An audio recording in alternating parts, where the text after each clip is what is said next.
Well, Kelly, there's a story in the book that you talk about. It's this Burberry CEO who was recruited by Apple, right?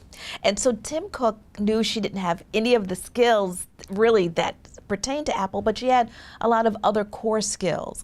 Talk about how skills are translated in the CEOs who recognize that. Yeah, I love the Burberry story, and I think one of the things that is so interesting about that is that, you know, here's a dynamic woman, Angela Ahrendts, who ran Burberry, but actually brought it into, you know, the digital age. And it was funny because we talk about it in the book that, you know, she was a retail expert and had, you know, even though she might have been humble and said she wasn't really tech savvy, she was. And so she brought a lot of these skills that I think that that were important to the role that they hired her for at Apple. But what was most important, and she has a fabulous TED Talk that I highly recommend.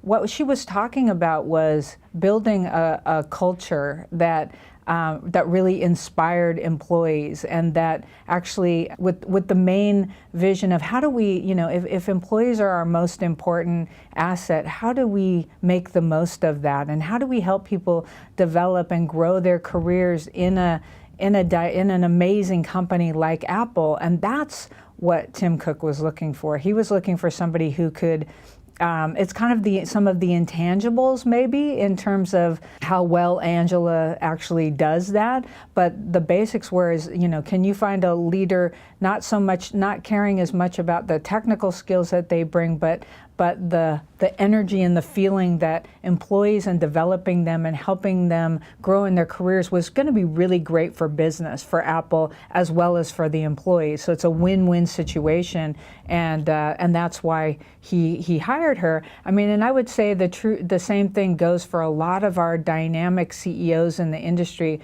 You know, from Jeff Weiner at LinkedIn to Satya Nadella at Microsoft, who asks his employees to be learn-it-alls and not know-it-alls, which is an amazing tone to set at a company, right? Because a lot of times when you get into leadership and management ranks, and especially executive leadership positions, you're expected to, or you think you're expected to know everything.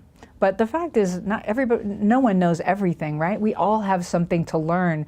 And by saying that you want your employees to be learn-it-alls rather than know-it-alls, it gives people permission to say, I can be vulnerable. I don't need to act like I know everything, and that actually being humble and saying, hey, I'm learning something new every day is much more appealing than an arrogance of, oh yeah, we have the smartest people at our company and we don't have anything else to learn. So I think that CEOs can set that tone and can really have a huge impact, you know, on their employees.